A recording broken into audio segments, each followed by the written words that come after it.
Hey guys, at ngayong video guys, papakita namin sa inyo yung mga sukat ng tubular pipe na ginagamit namin para makabuo ng isang metal fabrication or may isang unit na fabricate.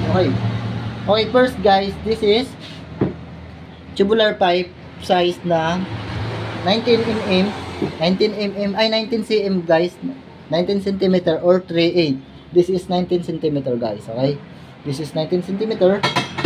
And this one, this is 1 by 1 or 1 by 1 guys. Thickness is 1.5 mm. Okay guys, thickness 1.5 mm. And this is 2 by 1 or 1 by 2.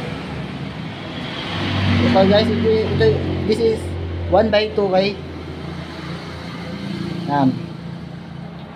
The tubular is 1 by 2.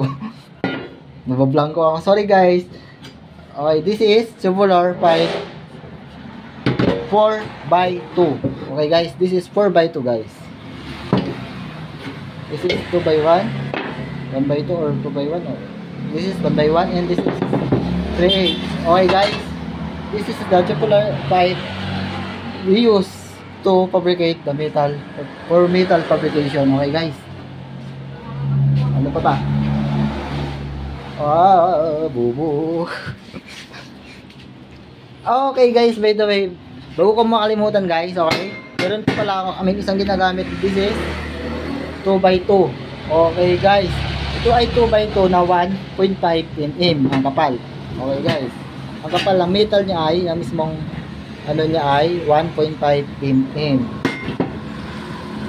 Ito guys, ginagamit namin sa mga malalaking projects like service gate or gate mismo na malaki. Tapos ito ay pang malakihan talaga. Ito yung ginagamit namin pang bracing, pang frame.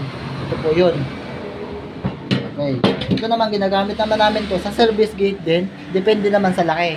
Ito po. Ito ganun din. Ito karamihan ginagawa namin dito ay railings.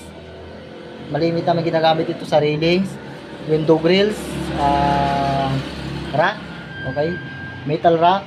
Okay guys, okay, this is for metal plane sheet guys. Ito yung ginagamit namin sa pag nagkakabit kami ng metal plane, may service gate or gate na may metal plane sheet. Ito yung ginagamit namin.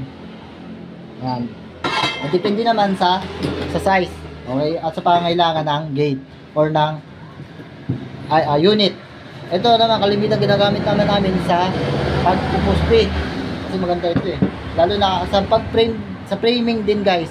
Like gate mismo guys, yung gate. Ito kasi pang ginagamit namin for service gate talaga siya.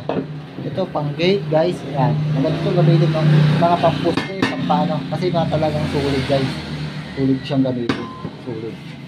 Ito naman, minsan lang namin itong gamitin kasi minsan lang kami magkaroon ng mga malalaking project na kailangan talaga nito. At depende rin sa customer kung anong gusto. So yun lang guys. Thank you for watching guys.